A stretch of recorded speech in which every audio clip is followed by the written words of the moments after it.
మీరేం చెప్తారు తల్లి? ఈ సంబంధించినటువంటి డిమాండ్‌లో సో, ముందుగా మీరు ప్రభుత్వం ముంగట పెట్టేటువంటి డిమాండ్‌లు ఏంటిది? వేటిపైన మీరు ప్రధానంగా మీరు డిమాండ్ చేస్తున్నారు ప్రభుత్వం ముంగట? ప్రభుత్వానికి ఏం చెప్పదలుచుకున్నారు? అన్న మేము ఒక అవుట్‌సోర్సింగ్ కండక్టర్‌లము.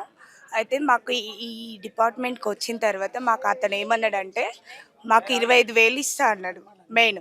అయితే 25,000 కాదు 14,500 పడుతున్నాయి. అందులో రూ. 1,000 కట్ చేసుకొని మిగతా సాలరీ అకౌంట్ త్రూ కొడతా అన్నాడు. అకౌంట్ త్రూ కాదు అసలు ఏం కూడా మాకు ఇస్తలేడు. ఆయన రూ. 1,000 కట్ చేసుకొని వాని ఇంటి చుట్టూ 3 టైమ్స్ 4 టైమ్స్ మేము బండ్లేసుకొని తిరుగుతున్నాం. అదేందన్న రూ. 1,000 మాకు ఆ రోజు కట్ చేసుకొని వేస్తా అని అన్నారు. ఈరోజు మీ ఇంటి చుట్టూ మమ్మల్ని తిప్పుతున్నారు. అకౌంట్లో కొడతా అన్నారు. అకౌంట్ కూడా కొడతలేరన్న. మేమేమంటున్నాం అంటే అవుట్‌సోర్సింగ్ విధానం తీసేయాలి. మాకు కాంట్రాక్ట్ విధానం కావాలి. కాంట్రాక్ట్‌లో మమ్మల్ని కలిపి విలీనం చేయాలి. ఇప్పుడు ఈ అక్క వాళ్ళు అన్న వాళ్ళు ఎంత కొట్లాడుతుర్రో వాళ్ళకే ఒక సెక్యూరిటీ లేదన్న.